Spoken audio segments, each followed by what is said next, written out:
What's up? How we doing? We're good. Welcome everybody to episode 30. Oh, Porter doesn't want to make his debut now of our fledgling podcast, Unfiltered. He he literally just made an ass out of our show. Yeah, he ruined the intro to the show and then he bailed. Selfish. So selfish. So He really is like Blake. we'll Oh break no, down that's the other Iowa one. and then Where's we'll Blake? get I'm into right here. everything else There he is. that's going on. We'll get Beautiful into the face. the suspension waiver that Austin Hill just got, officially forfeiting all his points now that he's been suspended and been granted the waiver. And then some of the comments this week, Mark Martin made the rounds early late last week, so a lot of good information from his, perspective. And we'll just kind of get into all the different news that's been out there. So with that, we'll start with the Iowa weekend. We raced out in the cornfields. It raced about exactly like I thought it would, basically like Richmond. It was designed after Richmond by Rusty. So it pretty much played out kind of the way I felt it was going to with the way the car runs. What'd you guys think of the race weekend overall? I thought it was terrible. I was expecting a race like we had last year. Last year was, I thought, pretty compelling. Yes, Ryan Blaney ran away with it, but I felt like unless I'm remembering wrong, there was way more passing last year than this one. It's a lot more competitive, and this one was just ass. The first stage, I thought we were getting what I thought we got last year. But then once the first stage was over, that all that disappeared. There was zero fall off. Well, I'm sorry, there was 3/10 of a second fall off for 50 laps, and Yeah, that's ridiculous for a track that is that aged to only have 3/10 of a second fall off is asinine, to say the least. I thought it was a terrible race, and I know in Jeff Gluck's poll, I think it got like a 45% or something like that. So kind of goes with what I'm saying. Well, if you bring a low downforce car, why in the hell would you not bring a sticky ass tire? That's another thing. They did a tires test here. They did a And that's tire what test, and this and is that's the what you tire picked. you bring. Yeah, This that then and I believe it was Denny Hamlin said that was that was as far as they felt they could push it, and it's like no, we know better than that. You can just start taking a Martinsville tire other places and see what happens. yeah. Bring the friggin' Bristol tire from the other year would have made it a better friggin' race. No, Yeah, can't the do that. They Bristol don't know how to tire make it. They don't know how to yeah. make it. that was an anomaly, Chris. That same tire was used this spring, and look what happened. You, Yeah. They can say it you was a know, city tire, but as I Go, couldn't Kevin. believe the fall off wasn't worse. Yeah. I What don't was know. the It didn't of make this sense to me. I weekend? didn't realize how rough that track was last year. Well, they paved some sections and they've already worn. I mean, they were really black last year when they paved them, those sections. They've already aged pretty significantly. You can see the discoloration in them. So that makes me wish, like many of the meat industry has said that they had paved the whole damn track. Their excuse for not paving the whole track last year was they would run out of time for the event.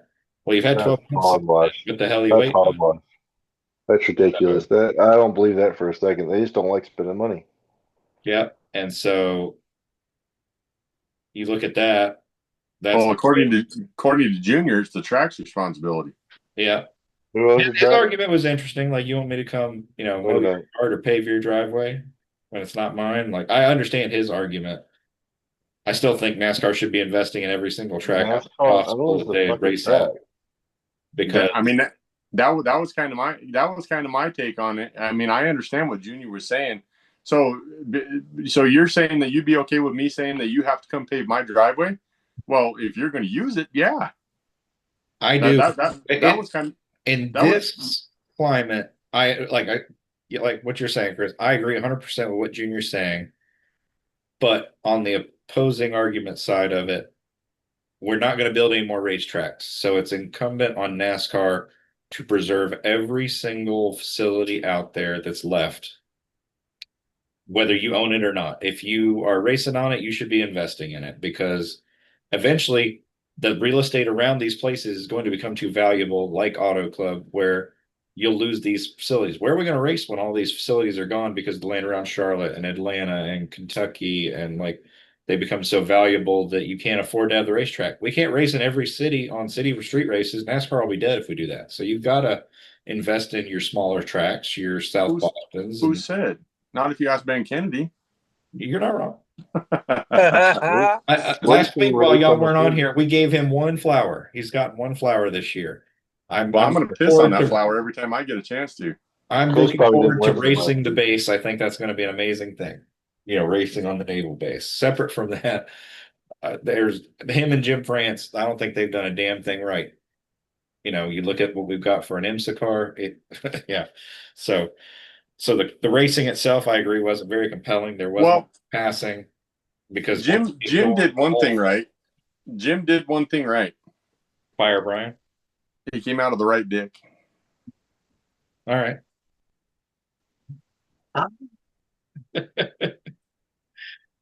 So, It was nice to bring in the podcast that to is you guys. all right.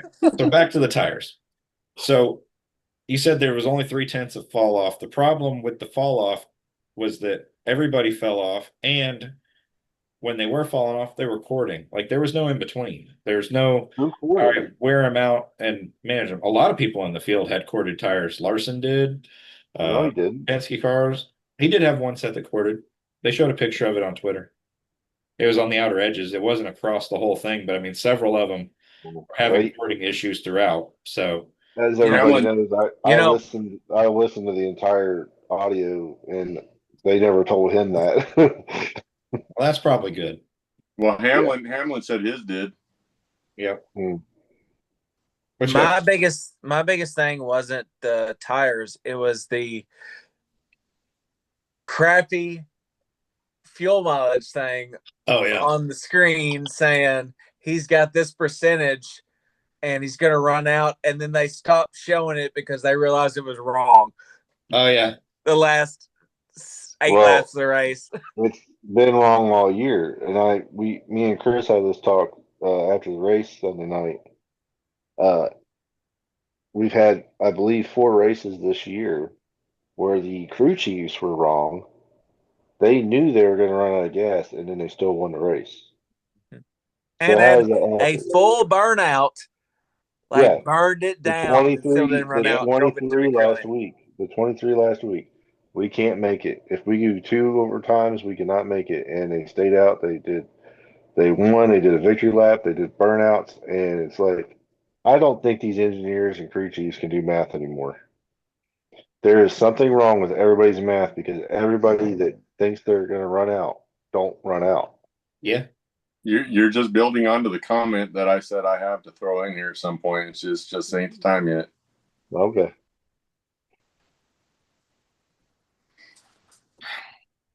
Is it the time or no? No. Yeah. Yeah. No. I mean, have at it. I mean, I'm trying to think of, I remember when Richmond was an action track. This should race like an action track since it's based off of that with Well, multi grooves and everything, but the they reason the screwed it tires are away. cording, and I believe Kevin Harvick said this, the reason the tires are cording is because you have too much corner speed.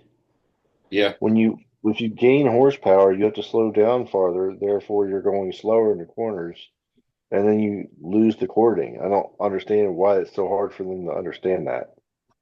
We're 4 redneck hillbillies, and we get that. Yep. There's too much. What was Harvick? Speed is too high. What was Harvick's main point there through his whole show? He wants horsepower. Not just that. The fucking ARCA cars qualified faster than the Cup cars. Yeah. If you literally take the ARCA series, it would be the equivalent to high school football or basketball. Yeah. You would have the Truck series is college. The Xfinity series would be minor leagues, and then Cups is pros. Why in the fuck why? So you're telling me that a high school basketball fucking team should go out and fucking beat a pro team? Whether it's qualifying or a race in general? How does that make sense? Yeah. NASCAR don't look at that. NASCAR owns ARCA. That's the part that is the the most astonishing part is the fact that NASCAR owns ARCA and they can't see the problem. Well, we're under the illusion they can't see the problem. I think they don't care that there's a problem. I think they're I, more towards the illusion of good racing is better than actual good racing at this point. Because I honestly believe that if you look at just forget this season, just the first 3 seasons with this car, I don't think I can count more than 15 actual good races, not good finishes, but good races from start to finish. I don't think I can come up with 15. This car Yeah. drafts like crap. It runs short tracks like crap. It runs road races like crap. That reduces already what we know of where the good races are going to be to the mile and a half. Honestly, I can only think of 4 legit good races, and they're all mile and a halves. Yeah, most of them are at Kansas. And well, Kansas, and Charlotte. That's it. Yeah, yeah. Vegas had one good one, if I recall. Like a really just the whole race was pretty good. Um, but everywhere else has just been ass, and it's like, how can you not see that? well, wasn't it Carl Edwards that brought that up? That was part of the reasoning with him wanting to leave the sport is NASCAR was creating a car that they even told the drivers, we're creating a car that, just like Alan just said, it's going to put on the illusion that they can drive up and just get to the leader, and that's fine with us. The fact that they can get to the leader and everyone thinking, oh, he's going to go past him, is going to keep their interest till the end of the race. We're not building a car that he can go up there and pass him with. We're just building a car that he can get up there and it looks like he can pass him with. Yeah, I mean every action they've taken has been toward that goal. If you really look at it, the cars with the parity, the common parts, the opening up of all the driver data so that everybody has to drive the same way and that anybody's skill and nuance that makes where Tyler Reddick and Larson and Bell can hang it out on the ragged edge at the mile and a half that are high line versus Denny Hamlin and his way he can manipulate the corners at a Bristol and a Richmond and a Martinsville. You know, they've tried to do everything they can to take away driver advantage by skill to level the field everywhere possible. And now this is what we have as a result of between leveling the car, taking all the adjustability out of it where the teams can't engineer parts. And then you take you can't engineer a better driver because all the data is open to everyone. You're not going to be able to make another Denny Hamlin, but you can get close enough, which is good enough to stop Denny Hamlin from running away with it, from Mark Truex from running away with it, from the guys that used to be able to just stomp you in the ground can't do that. You just open that wide open. That's where I come up with. We now have a sport that does not produce superstars. We produce stupid stars. Okay.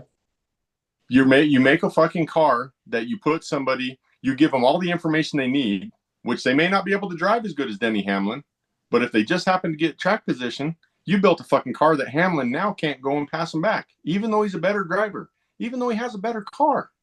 Yeah. Honestly, and you're literally building a sport on fucking lies. We've all played the arcade racing games, right? So all it reminds me of is when you turn on the line to show you where the acceleration and the brake point should be on the track, and it highlights red and green when you're in the right spots on the track. That's exactly what they've done. They said, okay, here's the line for. I ignore those. So I do too. I usually hit the wall, but that's essentially what they've done. You take the best driver's line, you show it right there on the screen, and say, well, here's Denny Hamlin's line. He's the best at Richmond. If you follow Denny Hamlin's line, you should be within a tenth. And then it's on you from there to find the difference or whatever. The proof in the pudding is, for instance, Larson at Pocono got behind John Hunter Nemechek, could not pass him, even though he's faster. Yeah. Lost a huge amount of ground to the people in front of them because John Hunter was air blocking. Yep. Well, Larson at the Phoenix race in 22 or 23, I mean. Ryan Blaney, air blocking motherfucker. Like that's all we do anymore is air block because we have no power to get around anybody. Yeah. Which I think, and this has been touched on how many podcasts, and I think would be absolutely amazing. And Harvick, even I think it was Harvick, either Harvick or Hamlin, or even both again this week, talked about get rid of the fucking cameras. Well, that was Dale Jr.'s thing. He said was the Yeah, all of them. I thing. think all of them touched I on think it. it's been Kyle unanimously Busch said it. agreed upon. Kyle Busch Yep. said it. Pick one or the other. You get a spotter or a camera. Yep. That's it. I like that. I think that'd be fine. You get a spotter or a camera. You can't have both. You pick which one you want. I just prefer they get rid of the cameras altogether. I'd even be okay with getting rid of spotters altogether on anything smaller than a mile and a half. You get none. No spotters, no cameras. Let's see. They Oh, don't yeah, have spotters and sprint cars, and look how fast they go. Yeah. Yeah, I think it if you was. got rid of It was. spotters at Daytona, you'd get one hell of a show. Let's see who's really got the balls to block somebody, knowing that you're going airborne if you do it wrong. Yeah, it was juniors because I remember, wasn't it? Is it Andrew? Is that the guy that's Yeah. the engineer Yeah. sat there? And because Junior was like, well, yeah, but the only problem is then the teams are going to complain because if we do that, then they got a whole bunch of those high priced cameras. Yep. A whole bunch of those high priced cameras that are just going to be sitting there. He goes, fucking send them to IMSA. Yep. Exactly. Sell them on eBay like you do with your used sheet metal. No problem. Yeah. Only people are going to be Trust upset me. are the camera manufacturers. Trust me, we'll buy them. So Yeah, somebody will buy them. If you've got a fucking tag saying what car it came out of, people will fucking buy them. well, just David by Kirk will buy them. this offshoot, you can tell how bad the race was already. So I think the Xfinity race was more interesting, at least, and even it was bad by its normal comparison to its other racing. But it was good to see, Haas Factory get their first win for them in anything. That was their first win for them this year. Well, Their reset. Here's the problem. Connor Zillage and team gave away another race. Oh yeah, yep. That was They could have won. That could have been 4 in a row, and it could have been their 7th win if they would have won other ones that they gave away earlier in the year. yep. And I mean, the team gave it away from having a loose lug, I think it was, Mm-hmm. and then he could have won it late, and he got too big on himself and caused an issue and took his chance away from winning the race. Well, it just shows you that he's still young. He's still young. Not perfect. He's still phenomenally good, But let's rush him into Cup. Maybe he'll be there next year. You know what? I'm not big on the whole rushing in the Cup thing, but I met him in Indy. I've never had a driver that I had sign something for me and they thanked me for getting their autograph. well, that's It pretty. was the first time ever. I caught him as he got out of the car after qualifying at Indy, and he walked up to me. He saw I had something of his. He walked to me, signed both. It was just 162 164s in a box. Mhm. He signed both of those 164s. He asked me exactly where I wanted him to sign. And he thanked me, and my girlfriend was with me. He thanked both of us for finding him and getting his autograph. That's never awesome. happened. That has never happened. Hopefully, he keeps that throughout his career. Yep, that's what I was saying. I hope he stays grounded like that because that's awesome. And that means a lot to me when it comes to asking where you want the autograph, because I know Alan knows this. Harvick was bad about that for a while. Yeah. I don't care where you want it. I'm signing it here. Well, here on top, baby. Yeah, Nice. that's awesome. Yeah. But like I remember, I was getting Jamie McMurray's autograph once, and this is back when they just started signing the windows. Mhm. Well, I had 2 Ricky Rudd cars signed by Rudd, and he signed the hood. Well, one was on the hood, one was on the roof, and it's Texaco. So I thought it would be cool to have Jamie McMurray in the red part of the Texaco. And I said, "Can you please sign the hood for me?" And he said, "It looks better if it's on the glass," and signs the glass and hands it back to me. It's my fucking car, dude. Like Sign it where I Yeah. fucking want you to sign it, not where you Yeah. want to sign it. I agree. I think that's the right way to do it. It's the person's merchandise. You're doing it for them. So either do what they ask or don't do it. But I'm of the opinion you Yeah. sign the paint. I don't like that personally. Like I, I got this Jeff Gordon sample that had been signed, and the first thing I did was I erased the autograph because it was on the paint of the car on the roof. And I was like, nope. I think it was rubbing alcohol. I actually took it straight off, no problem. It was signed in Sharpie and it took it off like it was never there. So I took it right off that race sample from Phoenix because I didn't want it there. I want it signed on the windshield, not where there's debris and confetti and you yeah. know, I just that's a Yeah. personal preference, but I'm gonna add it was less than 5 minutes after Larson got out of the car and completely ignored me when I asked him to sign something. So just gonna say that. uh-oh. Hey, here's the red car I was telling you all about. See, Oh yeah. so Ricky I always Pasta. thought that was kind of cool. So Yeah. Yeah, that one's neat. I don't have any cars as you can see anymore. I'm carless now. I had all that stuff and now I'm carless. hey, I get the Larson not autographing because I was at Darlington for this car here, Yep. and he knew that, and I asked them for an autograph, and they said, "Wait till after the national anthem." I waited till after the national anthem. It looked like he was about to get in the car, and I said, "Can I please get this autographed?" I'm like, "Yeah," and I took it up to him, and I said, "I'm so stoked that you're running this car." I said, "I can't believe this idea came to life." He said, "Yeah, cool." And it's like, so I love his driving ability. I think he's an amazing driver, but when it comes to fan interaction, I'm not sure about Well, the you enthusiasm. I can agree with you because the other Kyle isn't any better. So Yeah, Kyle Busch is good when he's being filmed and not so much when he's not. But yeah. I will say though, Kyle Busch's autographs are always pristine, Yeah. whether it's for show or not. He doesn't have any sloppy autographs. But His look like a damn Richard Petty signature, which I was already on the edge of it before this, but like after hearing Kevin say that, if Larson were to retire tomorrow, I'm a Zillage guy, you know. yeah, So that definitely, Honestly, that's I'm at the point with being a KFB fan where you've got to start thinking about next steps yeah, who you following after? Yeah, and that is a heavy leader is Connor Zilic. So yeah. yeah.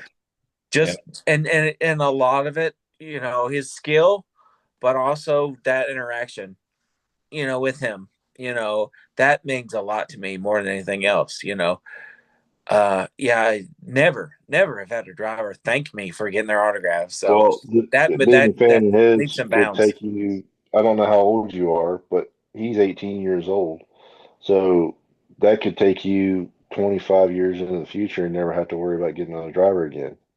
Mhm. It Yeah, could true, essentially take you to your true, deathbed true. potentially. And I get it. That's He's young and he's not hardened to it yet, so he's got years to go. He'll get there. But Yeah. but before I even meeting him, I've heard how personable he is, and he did not disappoint. So there's Well, no other driver I thought is as personal. Allgaier is the only one I compared to. well, Anytime I talk to him. one of the things that they mentioned, I don't remember which show. I think it was Landon Castle and Parker Kligerman mentioned it, but Connor Zilic is the first driver to come out of the driver development program that what the hell's his name? He's the trainer for Chevy guys. Uh the guy that used to drive the Doge car, Josh yeah, Wise. yeah, Josh Josh Wise. Wise. That Josh Wise like built Chevy invested in and put into Josh Wise's program and they basically built him as a kid from the ground up. Got him into all these different facets of racing, but also all the media training, the personality stuff, and everything. And then when you pair that with a genuinely good person, I think this is what you get. He's going to be wildly successful, we'll see how long it takes once he gets the cup. Next year when he steps into the 99, unless they renumber it. But he's got the sponsorship, he's got the media training, he is well rounded in every facet, and he's racking up the wins. So I'm very interested to see what happens with him next year. But yeah, this weekend that was one that got away for them for sure. That KOA car, maybe it's just bad luck. I don't know. It was I don't really like that paint scheme personally, but that's okay. You couldn't miss it though. No, you You couldn't miss cannot, it. you That's for told the word sure. double now, Chris. You cannot miss that car. Oh, that thing is blindingly yellow. So, um, That's one thing you do There have it to go is. into. yep, That was one of the ones he signed. yep. It So is bright. the big takeaway I have for this weekend is, we're finally seeing Brad. It's been building, but we're seeing Brad K run where I thought he would run, and he started to run last year. I don't really know how they got to such a. I honestly don't know how they got to such a hole at the beginning of this year, but He was involved in a lot of races this I year. was really hoping he was going to win this race. When I saw he qualified and practiced inside the top five, I was like, he's going to win. This is going to be If his there week. wasn't so many cautions late, he would have. Yep.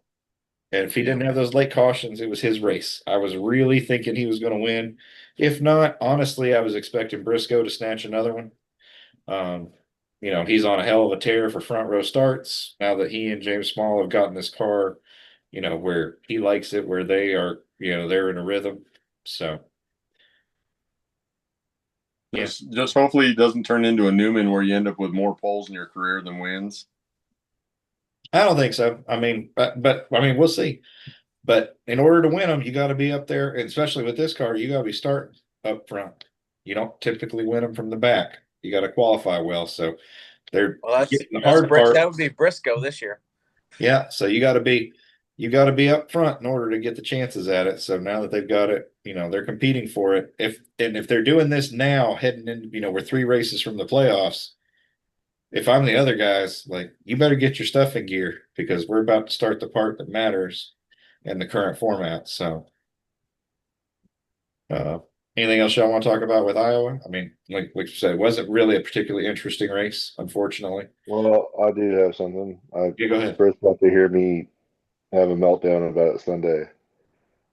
The and it kind of goes with the horsepower conversation, and I'm going off about it now, right now, because of how it affected Larson. Mhm. But the amount of disrespect on the track right now is Oh yeah, insane. Kyle Larson not only got ran into multiple times, By but his own teammate. multiple times it was by his teammates. Five yeah, times that I recall, Chase Elliott either hit him or put him in a very, very bad spot. And I know that's what Larson does, but not like to the extent that Chase did. Larson's too wide on the sketchy track, and Chase puts him 3 wide. Chase goes outside or middle or whatever, and makes him make a decision that could have took them both out multiple times. Byron did it 3 times. Christopher Bell moved him up the track. I mean, he was getting ran into by nearly every damn car on the track, and it's yeah. like it was all. Hamlin said it in his podcast. Both of them, Larson, all the Hendrick cars that were putting each other in, putting their teammates in shitty positions, and they all should have wrecked because of them. They caused so much chaos. Yeah, All of the it Hendrick just drivers on it just themselves, wasn't. on their teammates. Yeah, I think the only person that didn't cause anything was Bowman that I can recall anyway. And it's like, Jesus, people, Yeah, he seemed to be on a different strategy than the other three did. It's like those yeah. other three were always together, and he was there was always a separation there. I don't understand what has brought up Chase's and Byron's ass. Like every chance they get, they put Larson in a position where he has to either lift or he's gonna wreck. Well, I mean, we saw it last week at Indy, where Byron said, "I'm gonna stick with my teammate," and not once but twice did they not stick with their teammate. Well, And I talked kind of about how you wonder. could say it was to keep the 11 from pushing the 23, but the 11 was in a backup car damaged. You had better odds helping your teammate than you did trying to prevent the 11 that was in a subpar car compared to his primary prevent the 23 from winning. And maybe he doesn't get the win still, but you definitely don't know because you didn't try. I kind of wonder if I would love to have been in on a team meeting this past Monday because there's no way Larson just sat there and just didn't say a word. I mean, the entire team needs to refocus, and if you're not going to help each other, at least don't put each other in fucking bad situations. Yeah, you don't have to work together, but stop working against each other. Yeah. I think a lot of the problem is you see a lot of these teams. You see Spire, you see 23XL, you see these guys. They're close. Hendrick, they're not close. Well, You barely see them talking to each other. Chevrolet's falling apart because they're on this model for I mean, the 6 or Trackhouse, 7 those years. guys are close. It's not just Chevy, it's Hendrick. Like, and the thing is, they're still winning races. They're still competitive, so they don't think there's a problem there. Yep. But they don't talk to each other. The and part of the problem is they probably are overloaded with events. Like Larson's racing 3,000 races a year or Yep. whatever, and you got William Byron, who is shy and weird, a little weird. Elliott's a recluse, and then Bowman is Bowman. So, I mean, it is what it is. But those guys just don't. They're still winning races, so they don't feel like there's a problem. But they I don't think jive. They're I not think the other teammates. problem right now is the fact that they're all going for the point lead and they Well, don't care that they're teammates. I think they're all yeah. going for those 15 bonus points. Yeah. I'm taking it this year. I mean, as far as actual age bracket though, Alan will get this a little more than you two will. Hendrick never Hendrick even when it was Gordon and John, this has always been an issue at Hendrick. There's always been love lost somewhere between the teams. That's Yeah. why crew chiefs always got swapped. That's why fucking they moved them from fucking shop to shop. They moved teams from shop to shop all the time. This has always been part of. It's just always been part of But Hendrick. It but always you has. can't do that right now because they're 1, 2, 3 in the points. How are you gonna go to the meeting and go, you know what?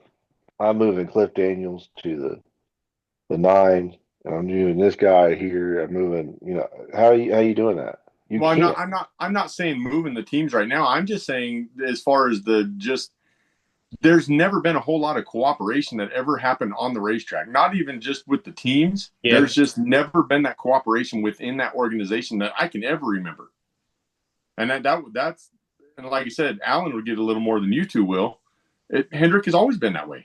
Yeah, I would agree with that. They've And, always and been at odds at different points in time.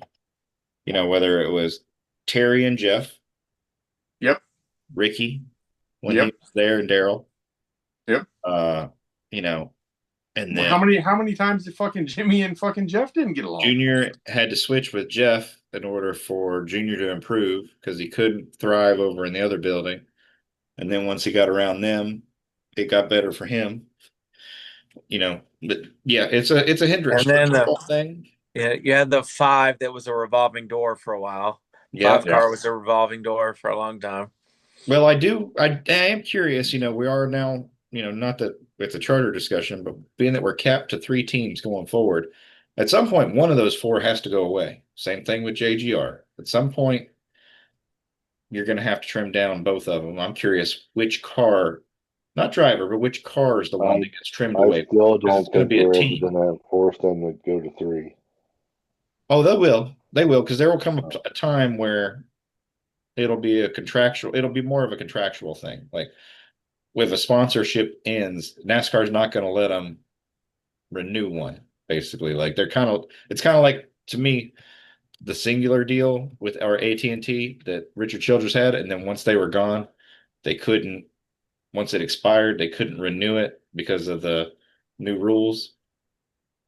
So, like, I'm Um, interested to see how that will play out down the I line. think But the 48 for Hendrick will go away. Ain't no way. 7 championships? You're nuts. Well, They- I think based on who's in it, I don't know. Depends on who's in the car.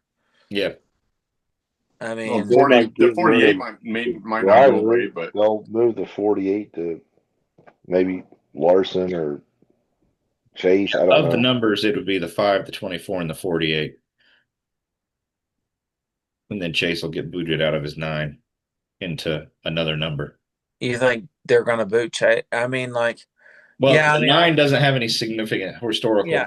to HMS, where I, the 5, 24, and 48 are if what they're the going to get foundation is rid of built on. one, yeah, I'd say the 9. But I mean, they're going to have to. I think they'll have to get rid of Chase in order to do it. Yeah, I feel like Chase will literally fight over that number at I don't this think point. that'd be a bad thing to get rid of Chase personally, but that's just me. I mean, I I don't don't either. disagree with that at all. I think that he's not, there can only be one top A tier guy at a team. We've seen whether it's JGR, Penske, or HMS. When you have multiple A's, you have multiple problems. And Well, Denny if you're clearly going to an get rid A. of a Gibbs number, I think probably the 54. Yeah. I mean, and I got into this discussion with my dad, and tell me what you guys think on this. I could see Chase, or even at this point, Byron, at some point getting gone because Chase has the name power. But I'm sorry, Chase is a good driver, but Chase is not a great driver. Tell me how many. I mean, we can all go through and name a race that somebody like Kyle Busch, Jeff Gordon, Jimmy Johnson, even Mark Martin, Dale Earnhardt, races that they went out and we remember them going and taking that win. Yeah. Can you say that about Byron? Can you say that about Elliott? Mm-mm. Well, I can tell you one the they reason why backed I could see into. Chase, I know Elliott Nation would hate me, but the reason why I could see Chase leaving, truthfully, and I don't see it, in the next probably 2 years. I could see it in 3 years, though. In the next 3 years, whenever his contract is due to run out, I could see it where he leaves and goes to a startup Dodge team that they've got a lot of Yes. his dad Yes. drove a Dodge and it was a red number 9. And I could see him going to a red number 9 Soon as with you Dodge. started saying that, I was like, that's where he's going. That's where I could see Chase leaving. Is now this opportunity is going to exist over here. Dodge is going to build a cup program with somebody, and they're not going to half-ass it. So Yeah, it's going to be Chase. I I could can see him easily see retiring before he Chase leaves leaving Kansas. and going over here, regardless of what they do with Bowman. I could see the 5, the 24, and 48 staying put, and the 9 going with Chase to a Dodge team. I knew immediately where you were going as soon as you said that. I That's can just, see him and retiring it more would than be he'll be fortuitous. It would make perfect sense. Yeah, it would make sense. Did you see that video I sent you, Blake? That I sent it not long before we got on the podcast. I didn't have a chance to send it to the chat. That Bianchi, supposedly the video that I sent to you, Bianchi released, and I'm assuming today because today's when I saw the video.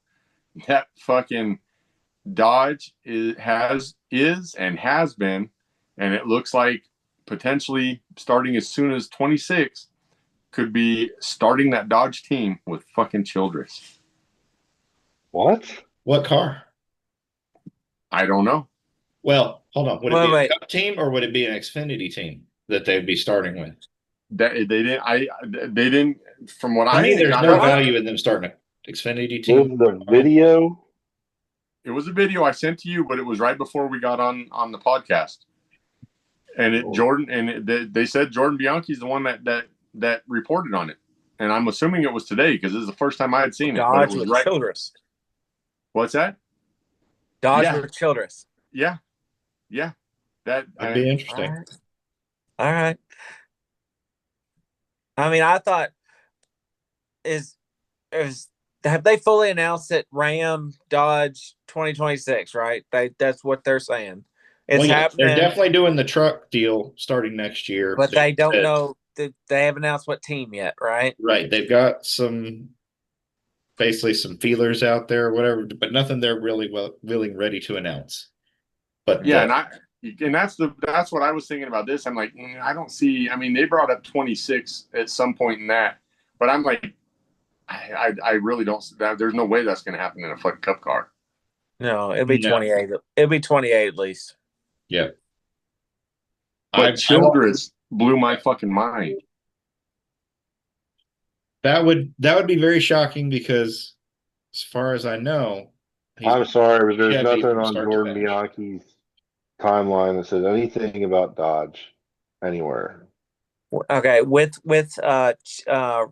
Childress's current attitude towards NASCAR, I don't know. It wouldn't surprise me. So I mean, like, I feel like he'll take whatever advantage he can get at this point. We're talking about a guy that's been with Chevrolet since the fucking 70s. He's not Yeah. leaving Chevrolet. Yeah, but God, he's getting second.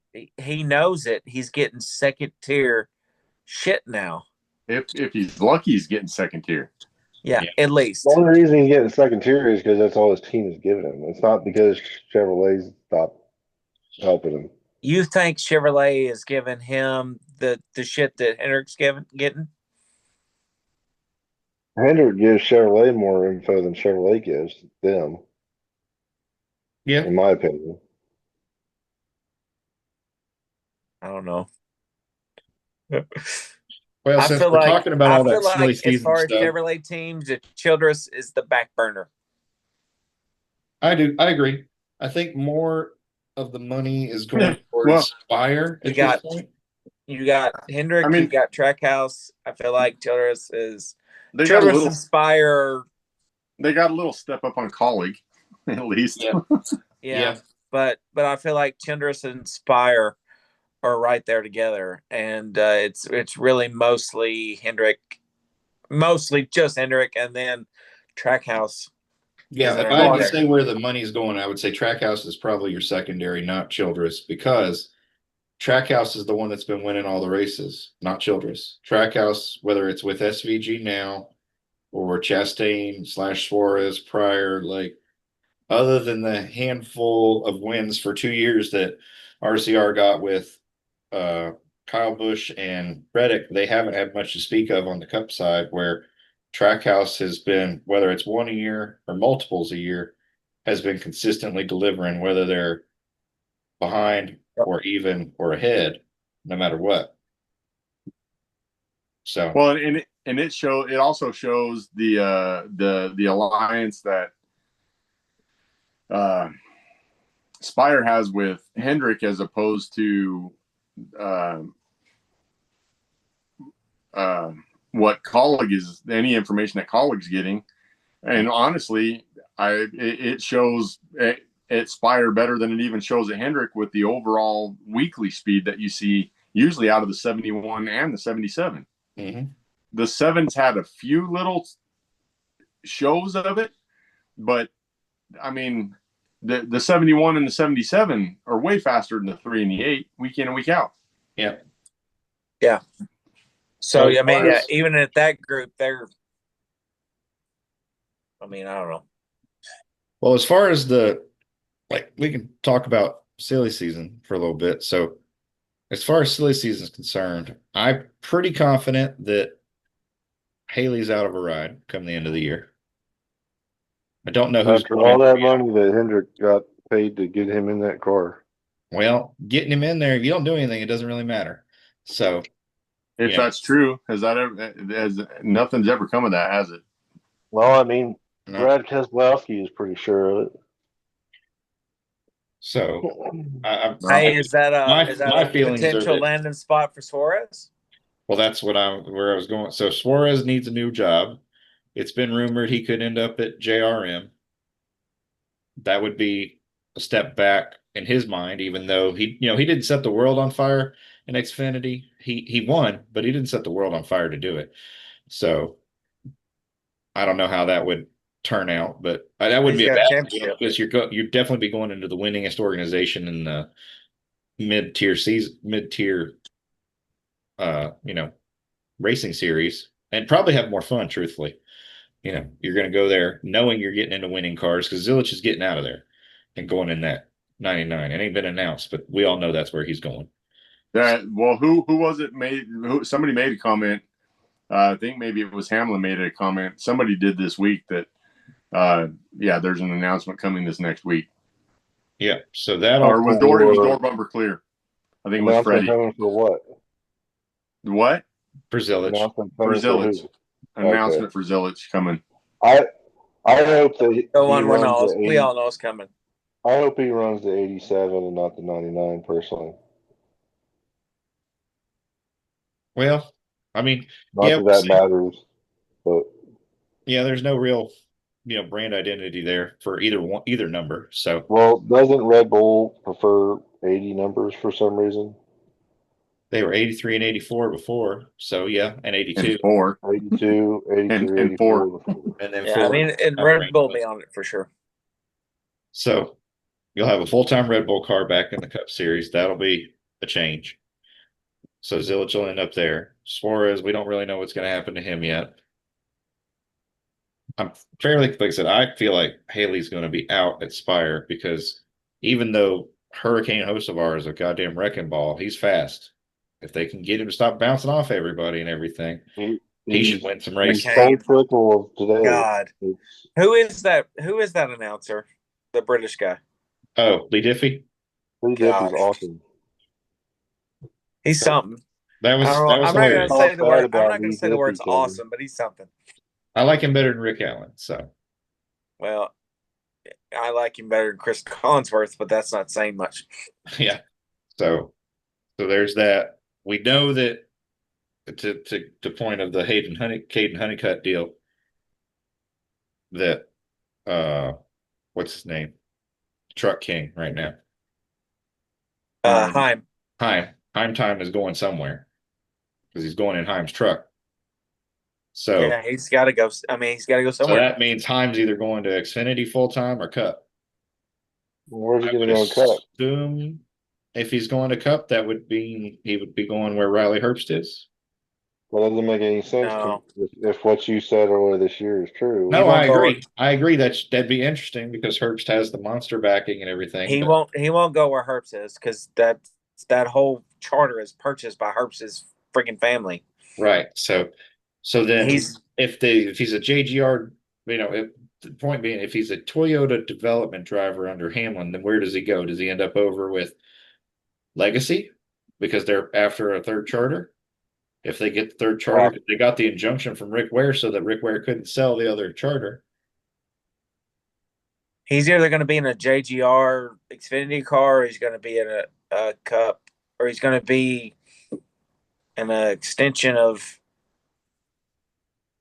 2311, I guess. He couldn't because they don't have another.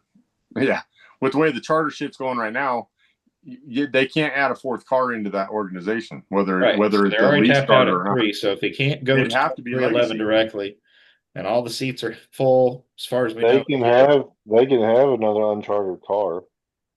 Yeah, but you think they're going to do that though? I could see it going to Legacy before it goes anywhere else. That's the only other Toyota team available, as opposed to just trying to run an open team. You thinking a third Legacy full time? I would think it'd be a partnership with Legacy. I think that would be beneficial. And aren't they? They're suing Rick Ware, aren't they, right now? Right. So everybody's in a lawsuit. Everybody's suing everybody. But to me, it would make sense to put him with Legacy. They won't get rid of either driver because they're both, as far as I know, signed to long. In my opinion, he'll be in the Wallace's car next year. He'll walk in and be the best driver in that team if he does. So, yep. I just don't want to see him ruin him in a fucking in an Xfinity car, man. I wish they'd leave him in a fucking truck ride for 2 more years until the seat opens in the Cup. What seat would that be? Huh? What seat would that be? He's a Denny Hamlin driver. Hamlin's not going to hold him to take his old car over. Why not? He deserves to be in the 35, but he don't have the money backing. That's the problem. Yes. He deserved to be in the 23. Mommy and daddy isn't providing the money. No, I think he deserves to be in the 23 a little more than 45. Then Reddick? No, Well, I think Heim would have more of a chance being in the Hey. 23 than the 45. hey, Chris, Oh. Yeah. Chris, where Oh. is Bubba Wallace in the driver point standings right now? Well, it went way up recently. So, No, I'm talking about in the driver point standings, not in the playoff standings. like What, 6th? 20th? He's 10th in points. Really? Yeah. Yes, he ain't going anywhere. whether he won Good for or him. not, he's 10th in points. He is not as bad a driver as people say. That's why trials I'm fell not at the end saying of he's a time. bad driver. Well, No, Heim he's doesn't consistent. deserve the He's very car over consistent. Bubba. What's that? He's You just said consistent. Heim deserved it over Bubba. Oh, I'm just saying. I mean, are you going to get rid of Bubba over Reddick, even though I'm he's not higher getting in rid of points either right of now? them. Do I'm what? not getting rid of either of them. No, Reddick's up there too. Like, what's Reddick? Fifth Fifth. or no? He fell to sixth. Okay. So, yeah. I mean, they're both there. You don't get rid of either one. The the one you get rid of is Riley Herbst, but But we're mommy and daddy. but yet we just sat here and had the whole conversation that we could see Chase Elliott going away, and he's fucking fighting for the points lead right now. So I'm sorry, that's really not an argument. Yeah. I It honestly is think an Heim. argument. Riley Herbst owns the damn charter. He's not going anywhere. Yeah. No, Right I We get now, that. agree he doesn't That's deserve it. It doesn't right now matter. that charter He is an deserves it. escrow. It's been Yeah. bought but not Yeah. transferred because they're all in there. So really, it's a homeless charter. It's orphaned at the moment. What It's an orphan charter.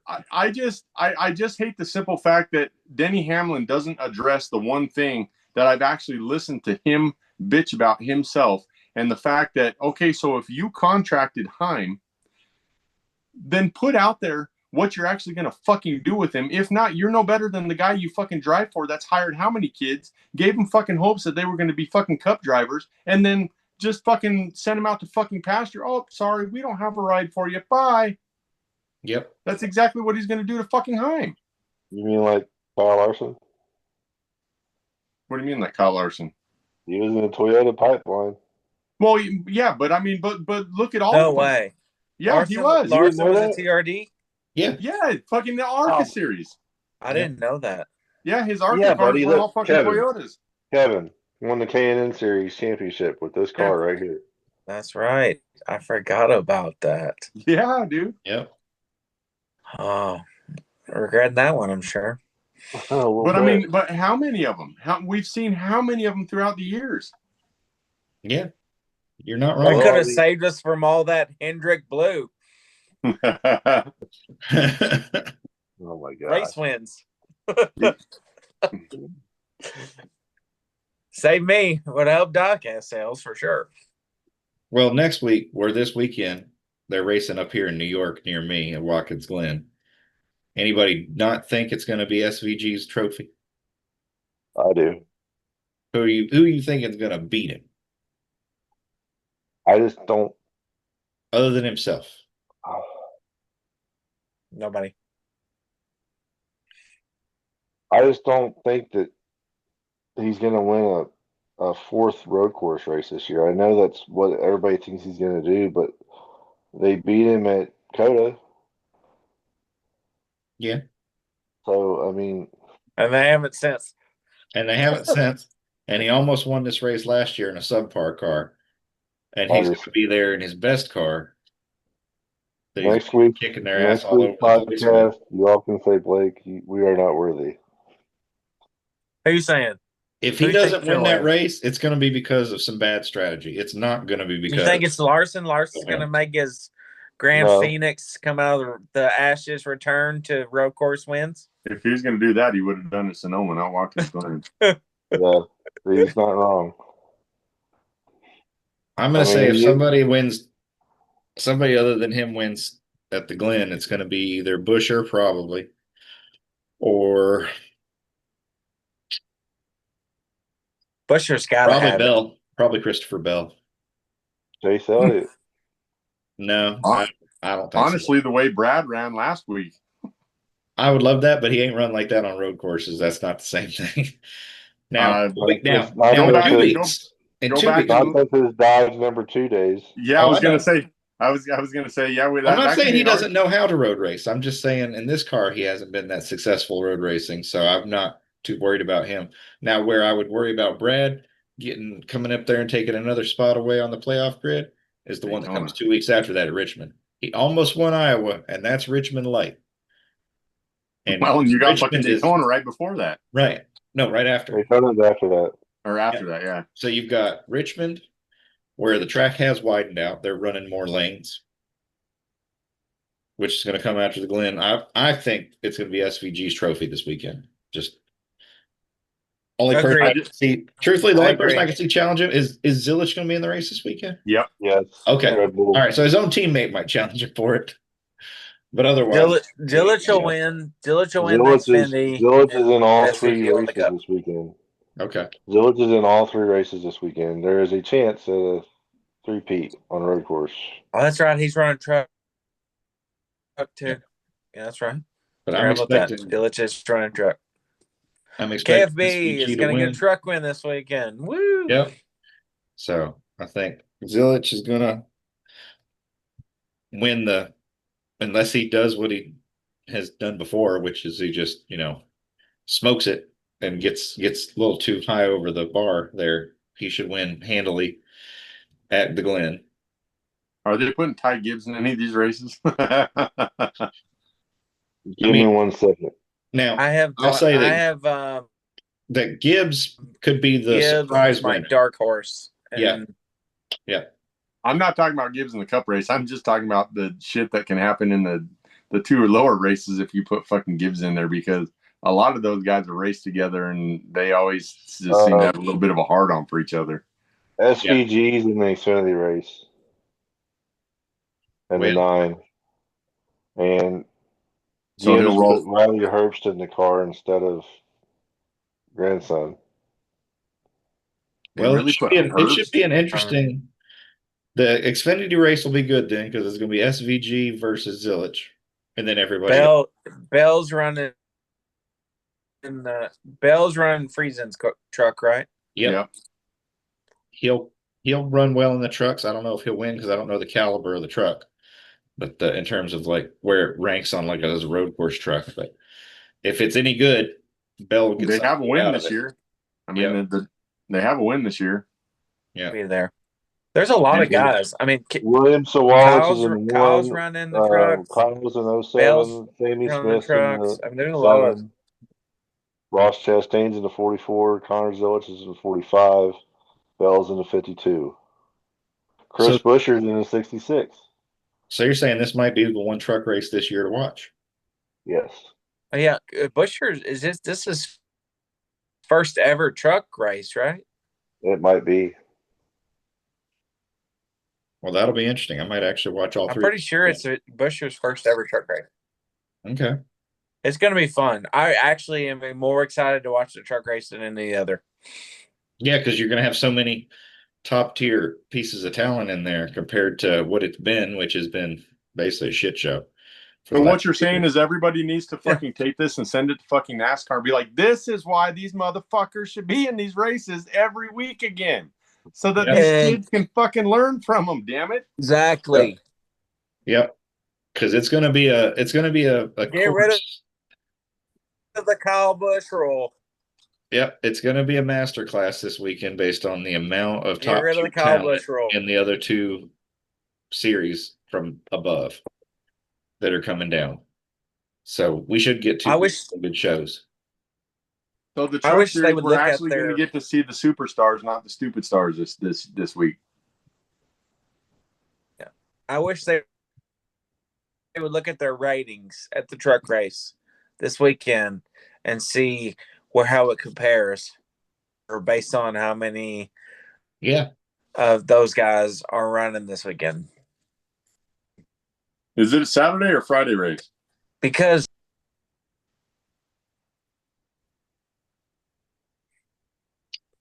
Let's see, Give me a second. Friday. Friday. I think that's a double on Friday. Look at the schedule. Saturday, 3 o'clock, truck Or sorry, race. double Saturday, I mean. Yeah. Truck No, race is oh at yeah. 3. Yep. So And Friday night at 5 for trucks. no, Saturday. it's at 3 o'clock. Never mind, I'm looking at the wrong screen. I'm sorry. Say it says Good Friday Lord. at 8 here. I'm sorry. 3 o'clock for Saturday, and then 2 o'clock for Sunday. Well, shit. I may have to call in on Friday now. It's eight at 8, or I'm sorry, at 2:22 your time, Chris, on Friday. But I yeah, don't know why. I don't know why he just said 8. It's at 5:20. Green flag's 5:22 on Friday.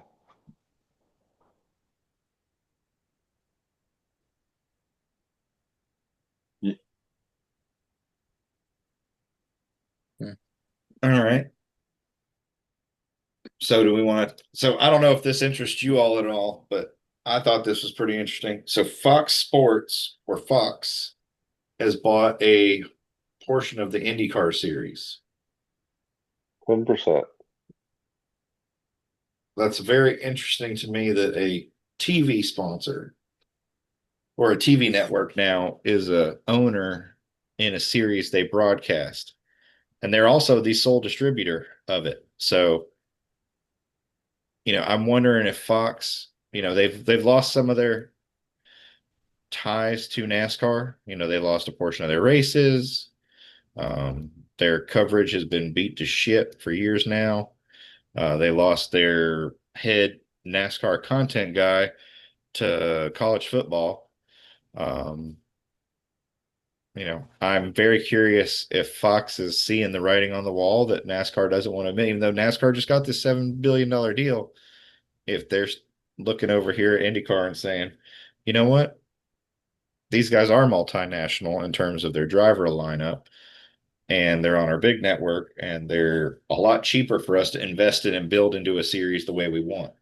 And they don't, Rogers more, they don't have to deal with Roger. They don't have to deal with the France family and the dynamics of all of that. So I just think it's a very interesting move for them to buy into the IndyCar series as a television partner buying into the product they televise versus just supporting it. And then, they definitely are going to have more of a say in how the racing is run, what the rules look like, the evolution of the competition. So what do y'all think about that? Could be. What'd you say? Their coverage sucks anyway. Yeah. So their coverage sucks anyway. Yeah. Well, I don't know about their IndyCar coverage. I I looked haven't at watched too Amazon. much of it, but yeah. Now, if Amazon invested, I've been like, okay, this will be good. Covered. But P prime for primary. That's Yeah, all. make Prime primary, damn it. I told you. There was talks earlier this week that Fox was talking about selling some of their rights or possibly all their rights to the truck races to somebody else.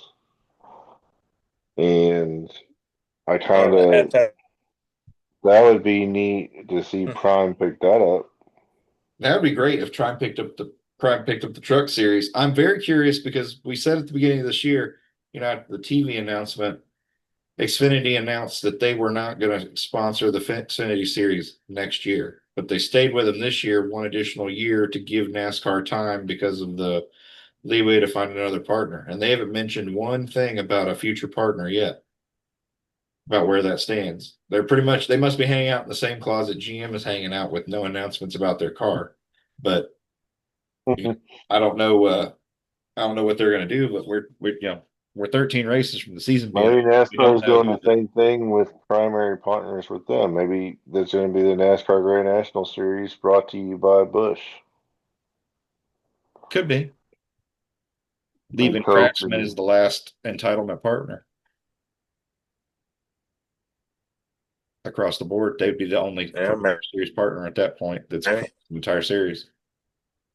Am I the only one though that almost turned the fucking race off this weekend because we'd go through fucking anywhere from 3 to 6 minutes worth of fucking commercials, come back, and then they immediately took the ticker off the fucking screen and put another advertisement on the side of the fucking screen instead of updating what we couldn't fucking see while you were at fucking commercial? Yeah. Oh NBC. my god, dude, that fucking was infuriating. So by far the worst coverage has been the beginning of the season and toward the end of the season. The middle, you had really good with Prime. I'm Good-ish. sorry, but TNT is Prime was great. horrible. And yeah, Prime was everything Prime was awesome. it wanted to be. It's crazy. TNT had the same I'm people sorry, but as if Prime, and TNT was if terrible. that's the coverage we get, I'll pay it. I'll buy Yep. Prime. I will buy Prime every year if we got that coverage every year. Yep. Well, Straight up. Even though they're putting me out of a job. well, the Prime people, Yep. or the people for TNT, ESPN, whatever, there or Turner Sports, a lot of them were NBC folks, was what Dale Jr. was saying, like in the background. Yep. And you could tell. So you could see the change in quality dramatically, and now we're even further down in quality. I just don't understand why Yeah, they can't I'm sorry. look at what the I CW is doing can't and stand just do the NBC. same They're thing. awful. Yeah. Or USA or TNT or where the freaking Yep. who gives a shit? They suck. Straight up. They're They not freaking good. suck. It's worse now, by far. I And don't The last normally cuss on the podcast, but they fucking suck. well, the last I big mean, thing. it is Yeah, go ahead. awful. that's all right. You have another podcast now. You can go not cuss on That's that right.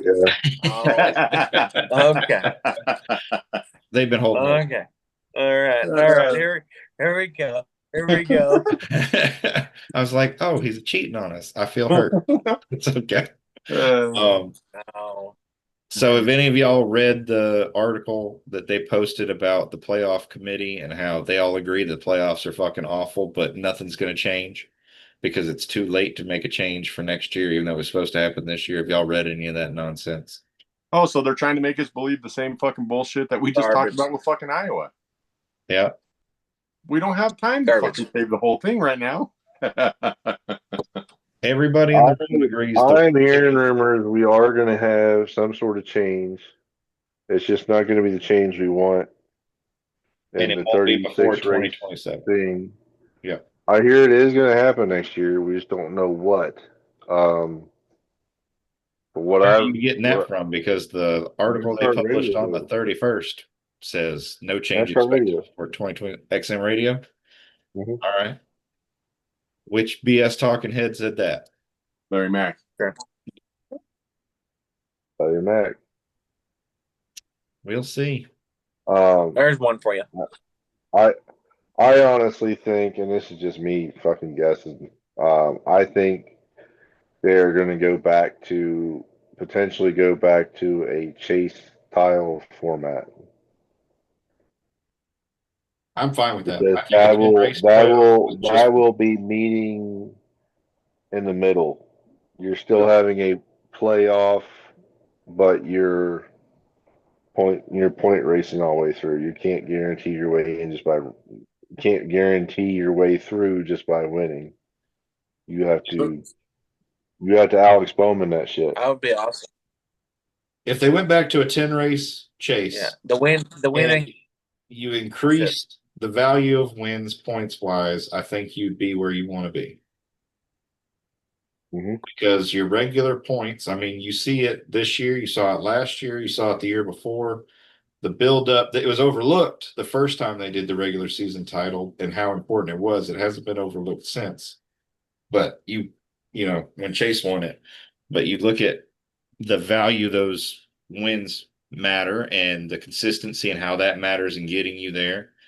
You know, Larson, Denny Hamlin's still in the discussion and he missed a race just like Larson did last year. And so consistency, does matter if you play it that way, and that's what fans want to see. That's Exactly. what Martin's poll has showed. That's what Jeff Gluck's poll that he did to kind of mimic Mark's to say, like, let's just see if my audience felt the same way. And it was an 80-20 issue. 80% of the audience that's polled out there in the social media universe, for whatever you want to take it for, But think Mark doesn't what we have have is bad. But Mark doesn't I have a championship, so it doesn't matter. I yeah, think that's they what were Larry taking a mentioned. dig at Hamlin on that, but not Mark. E- But They Either said it way, about both of them. yeah, Larry McReynolds basically yeah, he he said tried backtracked. the back. people that are talking about this never won a championship, and that's the people you should be listening to. They Well, never here's won a the championship, and and they you won didn't, the styles a series that they lost championships under. Blake. That should tell you something. Did you listen to Denny Hamlin's podcast? No, It was fucking funny because Hamlin says, no matter how you look at it, whether he was talking about Mark or he was talking about me, how many fucking championships does Larry Mack have? So None. who the fuck are you to tell me that I'm not qualified because you haven't won a championship either? Also haven't owned a race team. Yeah. Yeah. Mark and Denny both have owned race teams. Larry hasn't. Yeah. I thought that was I kind of will. funny. I will say Oh, this: had Ernie Irvin not gotten that wreck in Michigan in '94, Larry would be a fucking champion right now. had Davey Allison not got killed in '92, he'd be a fucking he'd be a champion. '93. Whatever, you Yep. know what I mean. Yeah. Well, I He, mean, he either wasn't doing way. as good in '93 when he died, but Well, if Denny had made a couple mistakes, he'd be a multi-time champion right now. But that's not how this deal works. So but yeah, I agree with that, Chris. I mean, he hasn't won a championship, but I can't remember who said this, but the people you should be listening to are the people that haven't won championships because they're telling you that the format that they never won a championship under is what we should have. That's Yeah. saying something. yep. The both of them have run under both platforms. Well, Mark never Yeah. run under. Well, yeah, Mark run under. He didn't run under the elimination one that we have now, but he ran No, he under had the first Chase. chase format. Yep. Yep. Yep. So I mean, which I'm sorry, that qualifies both of them automatically before Larry Mhm. Mack because Larry Mack was never been a fucking crew chief while that was going on. Nope. Other than the one race that he ran with fucking Jeffrey Yeah, Earnhardt. exactly. Well, the Yeah. most impressive accomplishment in the 75-year history of this sport happened under the 10 race chase. And that was Jimmy Johnson's 5 consecutive championships. It'll never be matched unless we go back to it. And then there's a possibility, but it's extremely highly improbable. Well, But I possible. think second to that is Stewart and Carl Edwards Time. 2 years before I tying in 10 races. They tied. Stewart went from winning one race that year to winning, or he didn't win any none before the playoffs, right? zero. So he went, and then he went on to win 5 of 10. I Yep. think that I don't know how you could knock. I think the 10 race chase is perfect. I would love to go back to 36. Don't get me wrong, but I think the 10 race chase was perfect. Well, Yep. and the only You problem is have you have I agree. consistency I go along back with with. what you've already done throughout the year. but my big thing is if you go back to the 10 race chase again, are you going to get rid of the fucking bullshit winning you're in now? Yeah, Because if that's not, the part I'm not sure how you seed the 10 races. yeah, How many because people are we going to seed, and how are you going to get in? Is it going to be points based or winning you're in? Even if it's winning you're in, do you shrink it from 16 to 12 maybe? Oh, So they need to go a to win 12 for wouldn't sure. necessarily get you in. They It they might take need 2 to wins to shrink the get you in. field. They need to but I shrink the think field for sure, or make it to where you have to, and I do mean this, have to be in the top 25 in points. I would even say the top 20. I wouldn't even say the fucking Yeah. top 25. Otherwise, you're taking the legitimacy Yeah, of top the 20 There was top 30 before. which I even thought that was fucking and stupid. I I would agree, but top 25 personally is what I think. Because look look at how tight 25th to 16th is right now. Yeah, but you want I think more emphasis, just kind of what we brought it before, more emphasis needs to be put on wins. More points awarded for winning. So guess what? You might win one, but if that doesn't get you in the top 20, or even if they have it at the top 25, you're fucked. I don't think the winning you're in, I think that takes legitimacy away from a 10 race chase, even still, because you're not going to have the 10 guys that ultimately deserve to be there running for the championship. Well, 10, 12, 16, whatever, that part we don't know either. Well, just there's only 89 points separating 16th to 25th. Okay, what's the point of that though? I'm just saying that shows they're tight. I'm just saying top 20. If you win a race in the top 25, that should be good enough. If you're doing a win and end thing. Yeah. Yeah. I mean, yeah. I would say 14 drivers is going to be your sweet spot. I've had to guess what they'll go with. We had 10 drivers in the original 10 race chase. Then it became 12 in 2007. Then it went to 16 when we went to the playoff format. And can't we just do 12 and Jeff Gordon? So the reason why they increase these numbers in comparison with who they're chasing, the MLB does 12 teams for the World Series playoffs, 6 and 6 out of 30 total teams for a total of 40%. NFL does 32 teams. Those 32, 14 are in, 43% of the field of the teams are eligible. And the NBA of the 30 teams, 16, which is the highest, 53% of the teams get a chance to play for the title. So of the three professional top sports that you're competing against, our current number at 42% sits right in there with what MLB and NFL do. I would like to see it go down to 14 or even 12. Yeah, would put you at 38%. I'm team 14. I think 14 gets you at 38%, so it's under the 40, but it's not too far back to like in 2004 it's 23% of the field, but we also had 43 cars.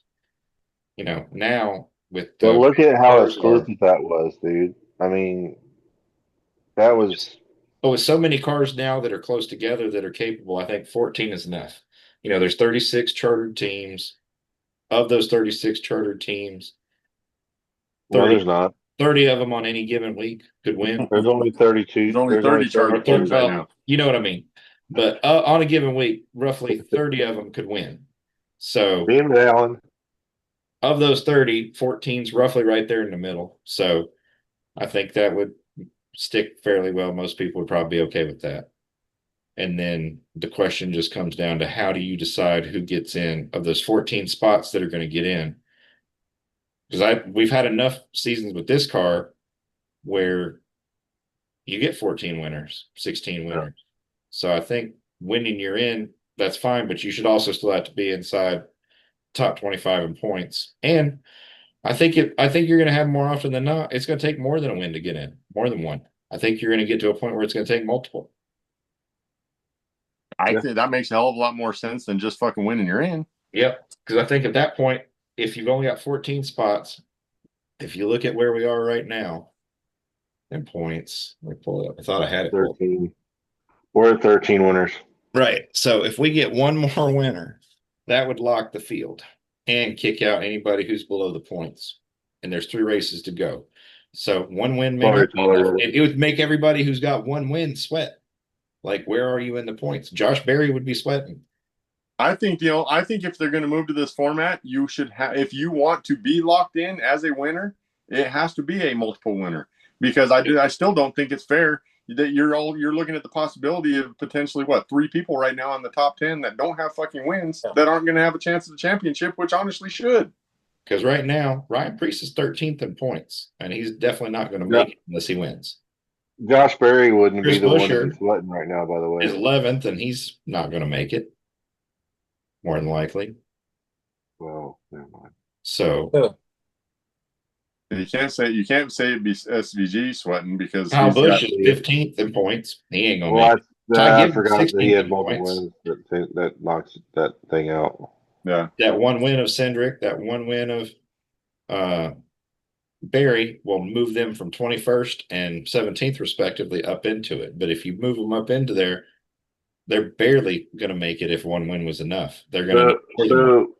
so they talked about this on NASCAR radio for a second with Moody yesterday. I got to hear y'all's take on this. Would you all be okay with a playoff where only the top, where it didn't matter about wins, it was points only? That would go back to the Once it 36 starts, races.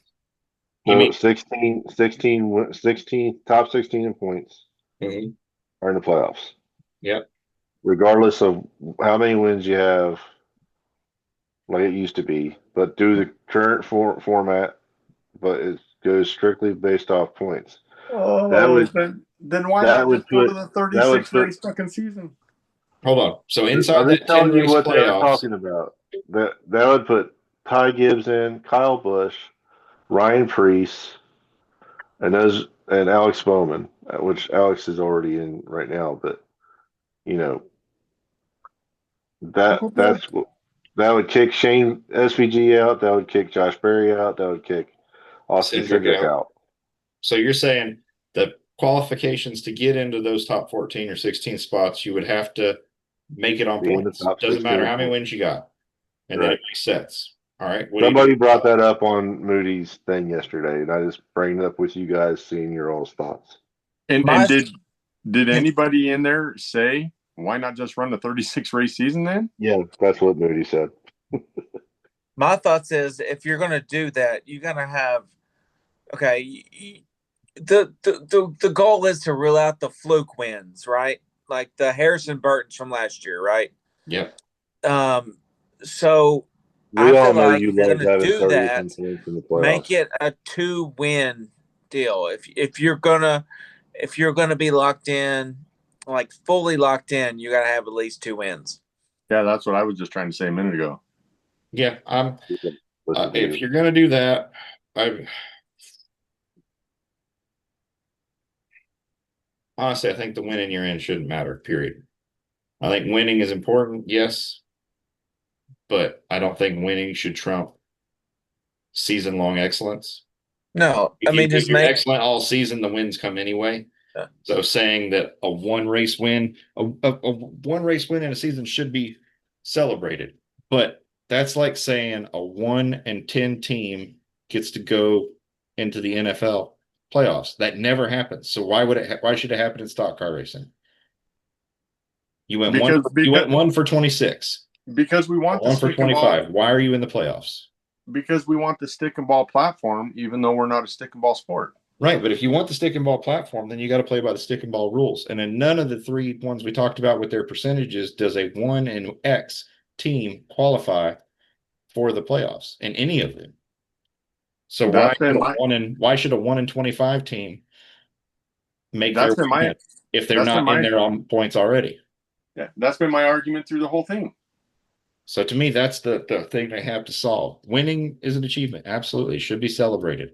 But if you're 1 for 25 and you're one win and you can't while you're getting your one win at least get up inside the top 16 in points or 14 or wherever we make that cut line, then you don't deserve to be there anyway. yeah, exactly. Yep, great. So you take your win, good for you, but you shouldn't trump the people who had a whole season of excellence. That shouldn't happen. Because Mark Martin, even though he kind of referenced his own career, Yeah. I think it's even more of a slap in the face, and it delegitimizes Matt Kenseth even more. Matt Kenseth's championship in 2003, he won the third race of the season at fucking Las Vegas. But Jesus Christ, go back and look at his fucking top fives and top tens for that year. Yeah. Yeah. No, 1,000%. I The mean, average finished him to death. oh, fucking absolutely. So like where is SVG right? The 88. 25th. He's up to 25th. 25th. So he's 25th in points. He's got 3 wins. He could climb up there if he won another race and Yeah, finished well, but they got he's a bad won. start. He's won 3 races, and he was and he is behind Brad Keselowski, who has just been on a tear lately. Oh yeah, they climbed out of the basement. And No. Brad's in 19th. Yep. If they started this 3 races ago, they'd probably be inside the top 14 right now. Or three races before they got on their roll. Because I mean they're racking them up left and right. But it shows you how much bad finishes hurt you and how hard it is to climb back out. Yeah. That, one bad Which finish proves can tank you way more than one good finish can help you. how fucking stupid the fucking elimination process is. Yeah. 18 points back, 45 points back, 51 Hey, points. listen, Catherine Legg is in front of Jimmy Johnson in points now. You calm down. So of the 3 races left, who's left in contention for the regular season? Where do we draw the line to say that they're no longer going to have a chance at the regular season? Would you say Tyler Reddick with 3 races left at 97 back? No chance. Honestly, it's between Chase and William. Chase So is you got 18 points behind, and Larson's 45. So Yeah. It's Chase or Williams. With Larson getting in that wreck this past weekend and screwing up the front of the car and finishing 28th, he's out of it. He would have to have those two have a really bad race, and him have no more bad races the rest of the 3 races. Well, you got to So think it's about. So we between. got Watkins Glen, Richmond, Daytona, Yep. and I would say I draw my line at Hamlin.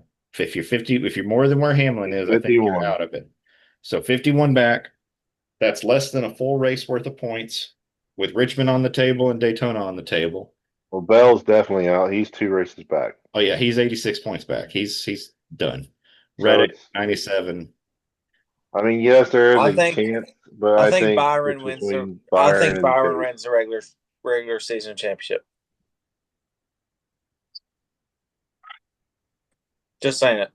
I don't know. I All don't right, know. you're now. With Daytona and Richmond Who let this I'm guy in saying here? Daytona's he's gonna thrive Daytona. He's gonna be up there Daytona. Richmond, he'll be top 10. I think Byron will win the regular season championship. Just saying it. Oh, you're no longer invited to this fucking podcast.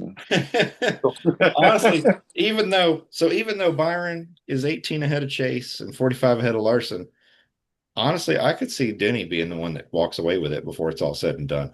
Because who's won the most If at Daytona? Watkins Glen Denny. wasn't in there, I would agree with you, but Watkins Glen's in there. I agree. So we'll see how he qualifies and if he can survive. But if he can have no trouble, if we come out of Watkins Glen and Denny's within 40 points, I'd say it's game on. Because Well, if Chase is I was notorious there for to get finding him wrecks drunk like there. I did in Indy, Larson's notorious for finding wrecks there at Daytona. At which point, if I have to match Byron versus Denny at Daytona, I'll take Denny. But we'll see. I mean, you're probably right. It's probably truly just between Byron and Chase. But I still think with 3 races left, there's 180 points on the table for But grabs. So, before we go, I well, want to do actually a quick. 183 because there's the fastest lap now. Yeah, true. So, Before we go, I want to kind of go back to the beginning where we were bitching about the car. yep. We get one choice.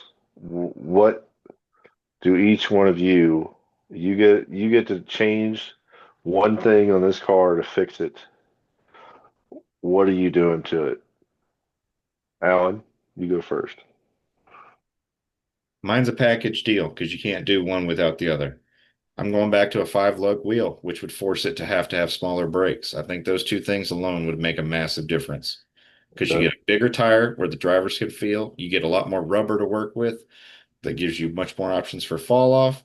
And with smaller brakes, they can't drive into the corners and just drop a fucking gear and go. They would have to slow down, which would slow down the corner speed and create more passing. That's my thing. I would rip All the right, wheels out and go back to steel wheels like we had. all right, Kevin. bring back the fucking horsepower. Okay. That's easy enough. Chris. He died. Yeah. Oh, He's stuck. is he gone? No, I'm here. Okay. Unless He's my thinking, ship. He's thinking, hey, don't hurt yourself thinking. Yeah. Well, I mean, You need me to go first? Shit. yeah, go ahead. Mine is bring the cars off the ground, make a minimum ride height in the front and the back, and make it me and Alan were talking 6 inches, and that way the car you don't have to take the underpin off this way. Just make a minimum ride height rule to where you cannot have them slammed to the ground. And I honestly think you wouldn't have to give them horsepower this way. This would bring back the passing to the cars just by raising it off the damn ground. Okay. I got a crew change I'd make separate, but go ahead.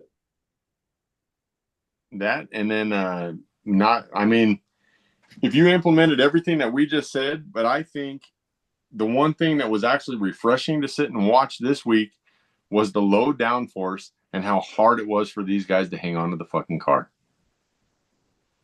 Unstick the fucking car from the racetrack. Lifting it off the ground is going to do that a lot more. But take some of the fucking downforce away. Yeah. What's the crew change there, Alan? Is it what we were talking about earlier? No, though I think that's a way to go. I'd ban all engineers from the track.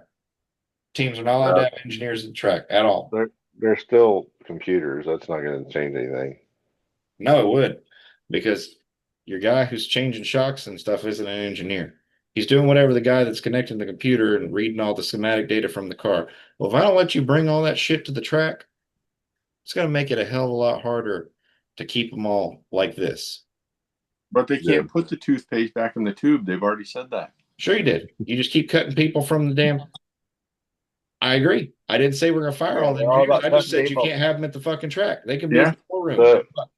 Good luck getting all that information back and forth fast enough to change all the cars with the super small amount of practice. It would force the teams to have to open practice back up if you want to use the engineers. They'd have to agree to bigger practice times because 20 minutes ain't going to cut it. Alan and I figured out a way. So Alan and I figured out a way to get rid of fuel mileage racing. 5 lugs will do part of that. Well, you don't with the way we thought of it. You get rid of the tire carrier and you tell the jackman that he cannot help. Obviously, the fuel guy is already in that situation. The fuel guy is not allowed to do anything. The tire changers can carry their gun across and a tire. They lay the tire down. They do their job. They have to pick it up on their own and put it on the lug or put it on the hub. They run around. They throw the tire, back to the crew, and then they have to grab the tire off the wall themselves and put it down and put you're changing the tire on your own.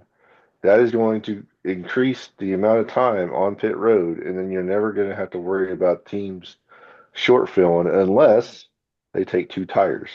That's the only way you're going to be able to do that. And the crew chief's not allowed to get off the box. Yep. During the pit Crew stop. chief They have to stay up top. Or you can fix the fuel mileage and the car and just put 5 fucking lugs back on them. Yeah, I mean, that would do it. That'd fix both problems. They're just not going to do that. This way you're not having to re-engineer the car, and you're not having fuel mileage race this way because they have to change 4 tires. So, well, then I don't like your fucking idea because the car needs to be re-engineered.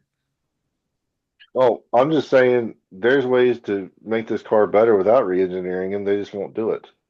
Well, Giving it more horsepower. They're not gonna do any of it, so it's all a moot point. Giving it more horsepower will help. Taking it off the ground will help. And that's honestly the least money you'd have to spend is both of those things. It's never the spoiler's already small. The spoiler's already small. But from a technology standpoint, so anything that's not safety related, I feel like if you can't buy it on a commercial car, you can't have it on the race car. That's the rule they should go by. If you can't buy it off the showroom floor in any tier that car is sold in, then you can't have it. So if I can't, and the problem with this is if I can't drive down the highway in my Toyota Camry with a rear view camera on 24/7, then you can't have it in the fucking car either. That's what I was going to say. They're going to make it to where those If cameras stay on all the time, and we're going to lose fucking spotters. if you don't sell a car with a single fucking lug nut, we ain't got a single fucking lug nut. And 22-inch rims, a tiny ass tire. If that car doesn't come, if the Toyota Camry can't come with, 18-inch sport brakes on it, which it doesn't, then you can't. It would It doesn't come with a you. fucking V8 in it either. Right. What about a roll cage? No. I said other than safety things. So the safety is what you get to keep. You get to keep all the firewall and all the rebar, all the roll bar tubing, everything like that. But from a technology standpoint, so if the shocks, the powertrain, motor, all that shit, if I can't buy it in a commercial car, you can't have it on the fucking race car. That would cut the cost way down because you'd be using the same shit that goes out on the factory floor. Well, goddamn it, there's nothing engineered car. stock about a stock car. Well, that's what they wanted to do with this thing, right? It's a stock car. So, but in reality, it would fix a lot of your problems because then, all right, Toyota's got their, turbo, hybrid, whatever. Ford's got their whatever, and Chevy's got their whatever. Well, then you just put a fucking torque limiter on it. You want to bring a V8, bring a V8. You want to bring a turbo V6, bring a turbo V6. You can bring 1,000 horsepower, 1,800 horsepower, 700 horsepower. You're only allowed to produce 700 pound-feet of torque, period. Yeah, it doesn't matter how much horsepower you're putting out if you can't put the torque to the ground. Right. So then it's a management of the motor, which is how the real motors work anyway. When you're hitting the button going between sport mode, regular mode, eco mode, all this shit.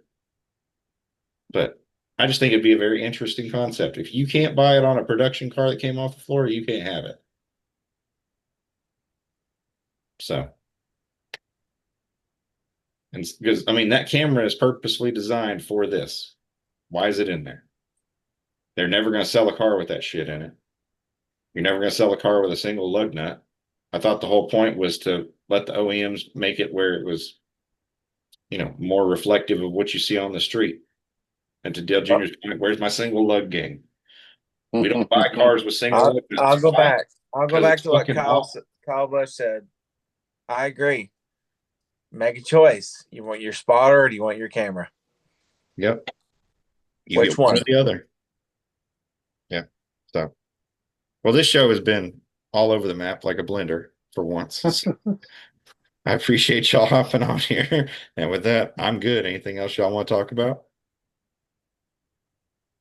No, you gotta get Mark Martin on. That's your job, Chris. Although after he hears this and what a shit show this was, he may never speak to us. Yeah. Well, I'll put that screenshot of what I sent Blake earlier. I'll put it in the chat because my whole thing and the way that I kind of reached out to Matt with it is Mark's gone on every fucking podcast possible at this point. Yeah. Not only podcast but show. Yeah. Okay. So where I kind of reached out and the point that I made is we would like the opportunity and we would be grateful if it doesn't happen, it doesn't happen, but we'd be grateful for the opportunity to have him come and actually talk to the fans because we actually relate to what he's talking about. We are the fans that NASCAR is ultimately running off and now they're making a new fucking push to try and get to work on bringing the history back into the sport. Well, what the fuck you running out in the first place for? So because if bringing back the legitimacy and the history and everything else on how the sport came around, okay, so then the big argument we had this year, so how's that going to affect the fucking throwback race this year? Yeah. Everybody's saying, oh, no, we don't need to be having this fucking throwback race anymore. But now all of a sudden, well, shit, we're losing our fans. How are you gonna approach that one? I just kind of threw it out there that I think we would enjoy the opportunity to. We agree with what he's saying, and maybe talk to us a little more from the fans' point of view, from us being fans, not being part of the industry, and. If he's willing to come on and talk with us about some of the same shit that he's already talking about, but kind of have us hammer it home a little more on, this is exactly how the fans feel. That it's right in the title of the podcast. a race fans only podcast. I mean, it's not an OnlyFans race podcast. It's a race fans only. Yeah. We're not only fans. No. No, you ain't got to pay. We'll do it for free. Yeah. And we're going to keep our clothes on. We're Or definitely are keeping our we? clothes on. Speak for yourself. All right, well, gentlemen, I'm gonna let y'all go. It's late. I need sleep. I think Blake needs sleep. Yeah, I I think got Blake is asleep. Blake's definitely needs sleep because he's getting up earlier than any of us. So So He's off tomorrow. I'm off tomorrow. I'll get He's off. this. I'll I get got to be this. up at. Or, I'm sorry, so- I'm off today Yep. because it's midnight 07 here. Yep. Oh. Same. So 11 here, but yeah, I got to be up in 6 hours. So all right. Well, glad I got time to as always, gentlemen. Great show, brothers. pop in with you guys. Thanks for having me. All right. We'll see what happens after the Glen. Well, we know with your busy podcast schedule now, we're glad that you could join us. We're second. It's okay. It's okay. This is Look, the finger I'm giving you. 'Cause Just I can give remember, he came to us first. We were the stepping stone, but unlike what happened with Hayden Cunningham, we're not firing him for going on to bigger and better things. We appreciate him taking time out for the little guys who helped him get going into the world. All I know is he didn't pass it through HR to see if it was okay. That's true. Let me check the fine print of your contract. Hey, Kevin. We didn't Kevin, sign anything. I guess you're free. Kevin, before you, I was told it was not a conflict, so it's all good. Okay. hey, Kevin, before you take off though. Wah, What the hell? What the hell is that? Well, that was a squirrel. Definitely a squirrel. What I can't tell is that a squirrel giving somebody the finger, and where's the Two rest of of his fingers? Yeah, they're right here. Oh, definitely fingers. Yeah. Okay, Yeah. give him the squirrel finger. What did you do with the Oh. rest of the squirrel? Great. Now we've brought PETA in here. Yeah. No Great. squirrels were harmed in the filming of this podcast. Nope. Please No, don't that just happened earlier. Where's the rest of it? I had to have dinner. All right. Well, good to know. All right. Great show, On that everybody. note. It didn't go to waste. It didn't go to waste. We're done. We're out.